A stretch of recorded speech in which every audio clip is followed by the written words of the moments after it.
이건 충격적인 일입니다. 우리는 고구려와 효종의 북벌 역사를 알고 있습니다. 그러나 우리 역사에서 북벌이 한 번도 끊어진 적이 없었다면 믿으시겠습니까? 거기다 단순히 선으로 그어진 영토의 경계선이 그 시대를 이해 못한 행동이라고 지적한 해외 학자까지 있습니다. 이번 영상에서는 북벌 역사와 영토의 경계선 부분을 분석해 보겠습니다. 그 전에 잠시 2초만요. 구독은 영상 제작에 큰 힘이 됩니다.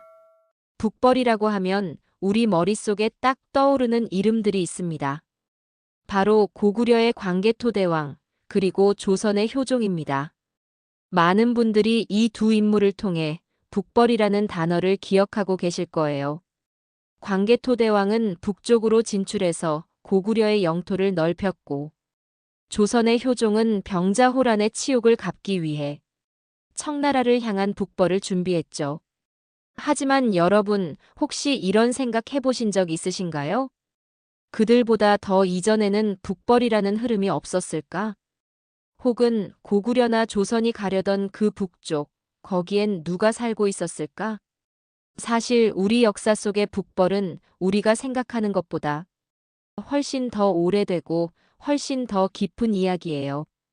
부여에서 시작해서 고구려, 신라, 발해, 그리고 고려에 이르기까지 무려 수천 년이 넘는 세월 동안 북쪽이라는 방향을 향해 나아가려는 움직임은 계속 있었습니다. 우리가 아는 북벌, 그리고 우리가 잘 모르는 북벌. 그런데 이상하게도 우리가 잘 아는 북벌은 교과서에 적혀 있고, 잘 모르는 북벌은 거의 아무도 이야기하지 않아요. 왜일까요? 자, 그럼 여기서 잠깐. 북벌이라는 말, 도대체 무슨 뜻일까요? 많은 분들이 북쪽을 향한 전쟁이라고 생각하실 수 있어요. 물론 틀린 말은 아니죠. 하지만 역사 속 북벌은 단순한 싸움이나 정복이 아니었습니다. 진짜 중요한 건 바로 옛 땅을 되찾겠다는 의지, 그리고 우리 민족의 정체성을 지키겠다는 상징이에요. 예를 들어볼게요. 고려는 자신들을 고구려의 후손이라 여겼고, 발해 역시 고구려 유민이 세운 나라였죠. 조선 후기 북벌론자들도 단순히 복수하겠다는 게 아니라 우리의 뿌리를 다시 회복하자는 뜻을 담고 있었습니다. 하지만 역사학자 이이화 선생님은 이렇게 말씀하셨습니다. 북벌은 단순한 군사 전략이 아니라 민족사적 계승의 표현이다. 그렇습니다. 북벌은 단순히 영토를 넓히는 일이 아니었습니다. 그것은 고구려와 발해, 고려와 조선을 거쳐 내려오는 끊임없이 우리가 누구인가를 묻고 답하는 과정이었습니다. 효종의 북벌로는 현실의 군사력으로는 불가능했을지 모릅니다. 그러나 그 속에는 청나라를 오랑캐라 부르며 고구려와 발해의 정신을 이어가려는 간절한 외침이 담겨 있었습니다. 북벌은 화살과 칼이 아니라 정체성과 계승의 역사였습니다. 우리가 어디서 왔는가? 우리는 누구인가? 그 물음에 대한 대답이 바로 북벌이었습니다. 영국 더럼 대학의 진아 반스 교수는 한국 국가 형성사에서 한국 고대사를 단순히 한반도 안에서의 발전으로 보지 않았습니다. 그녀는 고구려, 신라, 발해, 그리고 고려까지 이어지는 동아시아의 치열한 패권 경쟁 속에서 한국 국가가 성장했다고 분석합니다. 지도만 봐도 알 수 있어요. 한반도 중심이 아니라 북쪽으로 뻗어나가던 그 시선. 그 안에 담긴 건 단지 땅이 아니라 정체성과 자존심이었죠. 북벌의 시작을 고구려나 조선에서만 찾는 건 사실 조금 아쉬운 해석입니다. 진짜 출발점은 훨씬 더 위, 더 오래전으로 올라가야 해요. 바로 부여입니다.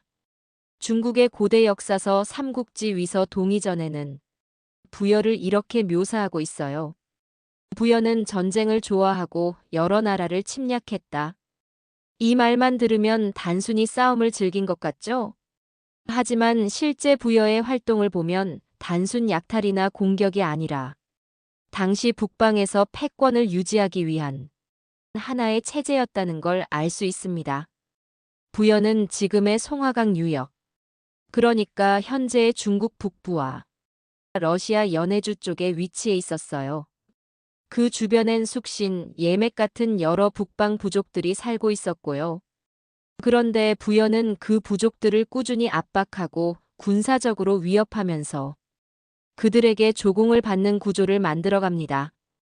특히 부여 왕이 친히 출정한다고 하면 사방의 부족들이 두려워서 스스로 조공을 바치고 머리를 조아렸다고 해요.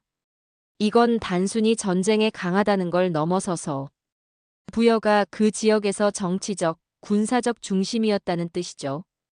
이처럼 부여는 이미 수천 년 전부터 북쪽을 향한 진출을 실행에 옮기고 있었습니다. 부여의 원정은 단순 약탈이 아니라 북방 부족을 군사력으로 제압하고 패권 질서를 유지하기 위한 행동이었습니다. 힘으로 누르고 체계를 만들고 영향력을 확장해가는 그 모습은 후대의 고구려나 발해, 심지어 조선의 북벌과도 연결되는 흐름이에요. 고구려 이전부터 이미 북을 향한 기상이 존재했다. 그러니까 북벌은 어느 날 갑자기 생긴 게 아니었습니다. 그것은 아주 오래전부터 우리 역사 속에 깔려있던 방향성이자 정신이었습니다. 신라라고 하면 대부분 분들이 남쪽 나라라는 이미지를 많이 떠올리실 거예요. 그런데 신라에도 분명한 북벌의 흔적이 있습니다. 그 중심엔 바로 진흥왕이 있죠. 삼국사기에 보면 이런 기록이 나옵니다. 왕이 북쪽 경계를 순행하시며 마울령의 비를 세우셨다. 이게 바로 유명한 진흥왕 순수비입니다. 마울령, 황초령 같은 험준한 고갯마루에 세워진 이 비석들은 단순히 여기까지 왔다는 기록이 아니에요. 그건 신라가 이제 더 이상 남쪽의 작은 나라가 아니라는 선언이었습니다. 그리고 멈추지 않았죠. 한강을 넘어 마운령, 황초령으로 점점 북쪽으로 그 영토를 확장해 나갑니다. 그 길은 고구려가 한때 지배하던 지역이기도 했어요. 진흥왕이 그곳에 직접 올라가 비석을 세운 건 단순한 국토 확장이 아니라 고구려의 옛 땅을 신라가 계승한다는 상징적인 행동이었습니다. 미국 역사학자 조너선 베스트는 삼국의 연구에서 중요한 지점을 짚습니다. 그는 신라의 부상을 단순한 국토 확장이 아니라 백제의 몰락과 맞물린 역사적 전환이라고 보았습니다. 즉, 진흥왕의 북진과 한강 장악은 신라가 남부의 작은 나라에서 벗어나 한반도 전체를 이끌 통일의 주체로 도약하는 계기였다는 것입니다. 이 시점부터 신라는 더 이상 변방 소국이 아니었습니다. 역사의 중심에 서서 사만 통일로 나아가는 길을 열기 시작한 것입니다. 화랑 하면 춤추고 노래하며 풍류를 즐기던 청년 집단을 떠올리실지도 모릅니다. 하지만 그건 절반의 모습일 뿐이었습니다. 삼국사기에는 국가의 병난이 일어나면 화랑들이 앞장섰다고 기록돼 있습니다. 진흥왕의 한강 진출, 그리고 마운령과 황초령 순수에 세워진 비석 뒤에는 항상 화랑 전사들의 피와 땀이 있었습니다. 화랑은 단순한 청년 모임이 아니었습니다. 그들은 신라 북벌의 선봉대였고 신라가 고구려의 옛 땅을 계승하는 역사적 주체로 거듭나는데 핵심이었습니다. 여기서 잠시 우리는 신라가 한반도 남부지방에만 있었다고 알고 있습니다. 그러나 신라는 요동 반도까지 진출했다면 믿으시겠습니까? 중국의 사서는 신라가 요동 반도까지 영향을 미친 기록을 생생히 기록하고 있습니다. 신라는 발해의 성장과 요동 세력 확장을 견제하면서 직접 당나라에 군사 지원을 요청합니다. 그리고 말갈족과 접경한다는 부분은 신라가 만주 지역까지 영향을 미쳤음을 나타냅니다. 이 내용들은 신라가 대륙까지 영향을 미쳤다는 증거가 될 수 있습니다. 이제 고구려 이후에 진짜 계승자가 등장합니다. 바로 발해입니다. 발해는 단순히 고구려 유민이 세운 나라가 아니에요. 그건 제2의 고구려, 아니 그 이상입니다. 신당서에는 발해의 북방 정책에 대해 이렇게 기록돼 있어요. 북쪽으로는 흑수말가를 막고 서쪽으로는 거란을 공격했다. 이건 무슨 뜻일까요? 바로 발해가 북쪽의 흑수말갈, 그리고 서쪽의 거란이라는 두 강력한 세력과 직접적으로 맞붙었다는 거예요. 특히 대조영 이후 무왕과 문왕 시기에 발해는 북쪽으로는 흑룡강 일대, 동쪽으로는 연해주 해안까지, 서쪽으로는 요동까지 확장하며 당시 동북아시아 최대 판도를 형성합니다. 이런 북진은 단순한 부족 제압이 아니었습니다. 이건 명백한 동북아시아 패권 다툼이었어요. 당나라와는 때로는 싸우고, 때로는 사신을 보내고, 일본과는 해상 외교를 통해 군사 경제적 교류를 활발히 이어갔죠. 발해의 지도자들은 북벌을 외교 전략과 병행해 자국의 위상을 끌어올리는 데 능숙했습니다. 그중 무왕은 말갈의 여러 부족들을 제압하면서 발해를 강력한 군사국가로 만들었고, 문왕은 이 흐름을 이어받아 당과 화친을 맺고 내부 체제를 안정시키면서 북방 패권을 굳혀나갔습니다. 해외 학자 크로슬리는 발해를 말갈과 고구려의 혼합적 정체성을 가진 나라로 설명합니다. 즉, 발해는 고구려의 정치 문화 전통을 계승하면서도 말갈이라는 북방 세력을 포용하여 새로운 국가적 정체성을 만들어낸 독특한 존재였습니다. 그녀는 발해가 거란 제국과 지속적으로 충돌하며 동북아의 균형을 흔들었다고 분석합니다. 따라서 발해의 북벌은 단순한 국경 방어전이 아니었습니다. 그것은 고구려가 남기고 떠난 미완의 과제, 만주와 요동을 지배했던 대제국의 위협을 다시 일으키려는 역사적 사명이었습니다. 지금까지는 북벌의 의지에 대해 이야기했다면, 이번엔 실제로 북쪽 땅을 되찾는데 성공한 이야기를 해볼게요. 바로 고려의 이야기입니다. 고려는 애초부터 자신들을 고구려의 후예라고 생각했어요. 고려라는 국호 자체가 고구려에서 따온 이름이죠. 그래서였을까요? 고려는 기회가 될 때마다 고구려의 옛 땅을 되찾는데 집중했습니다. 먼저 우리가 잘 아는 서희 단판 이야기부터 볼게요. 서기 993년 거란이 80만 대군을 이끌고 고려를 침공해 왔습니다. 그때 외교관으로 나선 인물이 바로 서희예요. 그는 거란 사신과의 협상에서 이렇게 말합니다. 고려는 본래 고구려의 옛 땅입니다. 이 말 한마디가 게임 체인저였죠. 서희는 고구려 계승론을 근거로 고려가 이 지역의 정통성 있는 주인이라는 논리를 폈고, 결국 단 한 번의 전투 없이 압록강 동쪽의 땅을 회복하는 데 성공합니다. 말 그대로 전쟁 없는 북벌이었죠.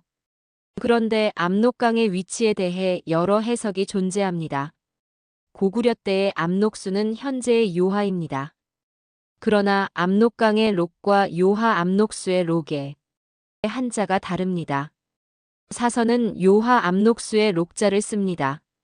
그러므로 강동 육주는 요동 반도라는 것을 알 수 있습니다. 그리고 약 300년 후, 이번엔 진짜 군대를 움직여 땅을 되찾은 왕이 등장합니다. 바로 공민왕입니다.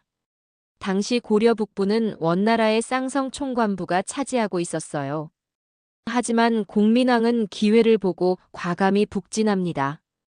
1356년 쌍성 총관부를 공격해 철령 이북 지역을 완전히 수복합니다. 철령이에 대한 새로운 해석이 있습니다. 명나라 성경통지에는 철령이의 위치가 이렇게 기록되어 있습니다. 철령이는 부순천호소 남쪽 80리에 있었으며 지금의 승덕현 동남쪽 45리에 해당한다. 즉, 철령이는 오늘날 중국 랴오닝성 철령시 인근에 자리 잡고 있었음을 알 수 있습니다. 명나라가 고려의 국경과 맞닿은 이곳에 군사 거점을 세우려 했던 것이지요. 그런데 여기서 새로운 이론을 내세운 해외 학자가 있습니다. 네덜란드 역사학자 렘코 브루커입니다. 그는 말합니다. 국경은 선이 아니라 일정한 공간이다. 다시 말하면 지도의 경계선을 긋는 것은 그 시대를 이해하지 못하는 행동이라는 것입니다. 고려의 국경선은 하나의 선이 아니라 요동을 포함한 공간이라는 것입니다. 다시 말하면 고려는 요동이 고려 땅이라고 인식하고 있었고, 실제로 고려의 활동 무대라는 사실에 하나의 시사점을 던져주고 있습니다. 그래서 명은 요동을 자국의 땅이라 하면서 철령이를 설치한 것입니다. 고려는 외교적 지혜의 서희와 군사적 결단의 공민왕이 모두 힘을 발휘해서 실제로 북벌의 이상을 현실로 만든 드문 사례입니다. 고려의 북벌은 말뿐인 이상이 아니라 실제 고토 회복의 역사였습니다. 태조 왕건은 즉위교서에서 스스로를 고구려의 옛 도읍을 이어받았다라고 밝혔습니다. 국가 정체성을 고구려와 연결하면서 영토 회복을 정치적 명분으로 삼았습니다. 고려 지식인들은 고구려와 발해를 잇는 계보를 당당히 언급했습니다. 국왕, 신료들이 외교 문서에서 고구려 후예를 반복해서 적었습니다. 다시 말하면 고토 회복은 단순한 군사 전략이 아니라 국가 정체성의 핵심이었습니다. 우리가 흔히 북벌하면 못다 이룬 꿈처럼 생각하잖아요. 하지만 고려는 그 꿈을 실제로 실현해낸 나라였다는 사실 기억해두면 좋겠습니다. 고려 인종대, 나라 안팎에서는 다시 한번 북벌론이 고개를 들었습니다. 여진을 공격해 고구려 옛 땅을 회복하자는 목소리였죠. 하지만 이때 나선 인물이 바로 김부식이었습니다. 그는 여진 정벌을 강하게 반대했고 대신 신라를 정통으로 세우며 삼국사기를 편찬했습니다. 고구려와 발해보다는 신라 계승을 강조한 것이죠. 이 선택은 현실적이었을까요? 아니면 민족적 기상을 꺾은 것이었을까요? 어쨌든 그 순간 고려의 북벌 의지는 크게 약화되었고 북쪽은 결국 금나라의 손에 넘어가고 말았습니다. 신채호 선생은 김부식을 향해 가차없는 비판을 퍼부었습니다. 그는 삼국사기가 신라를 정통으로 세우며 고구려와 발해의 기상을 짓밟았다고 보았습니다. 신채호의 눈에 김부식은 사대주의의 화신이었고 그가 편찬한 삼국사기는 민족의 북방 정신을 꺾은 굴욕의 역사서였습니다. 지금부터 여러분과 함께 하나의 흐름을 다시 쭉 짚어보려고 합니다. 먼저 부여입니다. 송화강 유역에서 주변 부족을 누르고 패권을 세웠던 부여는 그 당시 북방 정벌의 시작이었습니다. 그리고 그 북방 정신은 신라 진흥왕에게로 이어졌죠. 한강을 넘어 고구려의 옛 땅까지 나아가며 이제 신라도 그 계보에 들어섰다는 선언을 했습니다. 그 다음은 발해입니다. 고구려 유민들이 세운 제국. 단순한 계승이 아니라 더 넓고 더 북쪽까지 나아간 진짜 해동성국이었습니다. 그리고 마지막은 고려. 서인은 말로 북쪽 땅을 되찾았고 공민왕은 군대로 고토를 회복했죠. 고려는 그 이름부터가 고구려의 정통성을 품고 있었습니다. 이 흐름을 가만히 보면 단순히 전쟁이나 정복의 연대기가 아니에요. 그건 바로 고구려와 발해의 정체성을 끊임없이 회복하려는 노력이었습니다. 그리고 그 노력은 왕 한 사람, 장수 한 명의 결단으로만 이루어진 게 아닙니다. 그 시대를 살았던 수많은 사람들이 우리는 누구인가, 어디에서 왔는가라는 질문에 대한 대답을 찾아가는 과정이었어요. 끊임없이 북을 향하다. 이 말은 단순한 방향을 말하는 게 아닙니다. 그건 정체성의 방향이자 민족 기억의 방향이었습니다. 지금까지 우리가 살펴본 북벌의 흐름. 그건 잊힌 이야기 같지만 사실은 우리 모두의 뿌리에 있는 이야기입니다. 부여에서 시작해 신라를 거쳐 발해와 고려에 이르기까지 그 흐름은 결코 단절된 적이 없었습니다. 그건 단순한 전쟁의 연대기가 아니라 우리 민족이 누구인지 어디서 왔는지를 끊임없이 증명하려 했던 정체성의 여정이었습니다. 그 북벌의 정신은 오늘날에도 조용히 살아 있습니다. 우리가 자부심을 갖고 우리가 이 땅을 지키며 살아가는 그 마음 안에 말이죠. 북벌, 그것은 잊힌 역사가 아니라 여전히 이어지는 우리의 이야기입니다. 그리고 북벌은 아직도 진행 중입니다. 이야기는 여기까지입니다. 영상을 제작하면서 우리의 북벌 역사가 끊기지 않고 진행되었다는 사실을 다시 한번 확인할 수 있었습니다. 역사는 지금도 흐르고 있습니다. 현대에도 북벌의 역사가 이루어지기를 바라며 영상을 마치겠습니다. 댓글을 통하여 지적과 함께 수많은 정보를 제공해주신 시청자 여러분께 깊은 감사를 드립니다. 감사합니다.